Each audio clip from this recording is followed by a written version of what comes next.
अनंतकोटी ब्रह्मांड नायक राजाधिराज सच्चिदानंद सद्गुरु श्री ब्रह्मचैतन्य महाराज की जय। श्रीराम समर्थ। 14 ऑक्टोबर। परमात्म्याचे प्रियत्व आले की जनप्रियत्व येते। परमात्म्याने आपल्याला लोककल्याणार्थ सर्व काही शक्ती द्याव्यात असे काही माणसांना वाटते, पण अमुक एका देहामार्फत लोककल्याण व्हावे अशी इच्छा का असावी? देहबुद्धी सुटली नाही असाच याचा अर्थ नव्हे का?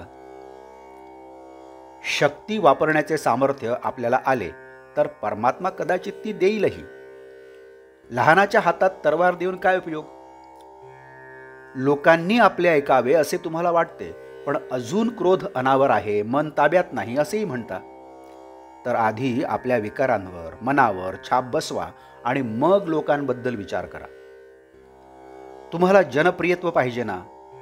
मग जनांचा राजा परमात्मा, त्याचे प्रियत्व संपादन करा, म्हणजे जनप्रियत्व आपोआपच येईल। तुम्हाला लोक वाईट दिसतात, पण त्यांना सुधारायला जाऊ नका। तुमच्याच मनात वाईट आहे म्हणून लोक तुम्हाला तसे दिसतात। स्वतःला आधी सुधारा, म्हणजे कुणीही वाईट दिसणार नाही। लहान मुली बाहुलीबरोबर खेळतात, तिला जेव घालतात, निजवतात। त्यांना ठाऊक असते की ही निर्जीव आहे, पण भावनेने तिला सजीव कल्पून तिच्याशी त्या खेळतात। तुम्ही ही अशी भावना का करीत नाही की परमात्मा आपल्याशी बोलतो आणि आपणही त्याच्याशी बोलतो? ही भावना जो जो जास्त दृढ होईल तो खरोखर तुमच्याशी बोलू लागेल। मनातून आपले नाते भगवंताशी ठेवावे।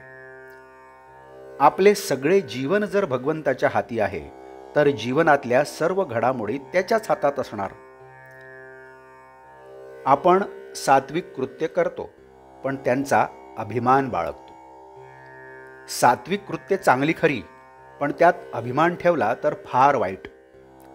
एक वेळ वाईट कृत्य परवडली केव्हा तरी त्यांचा पश्चात्ताप होऊन मुक्तता तरी होईल, पण सात्विक कृत्यातला अभिमान कसा निघणार?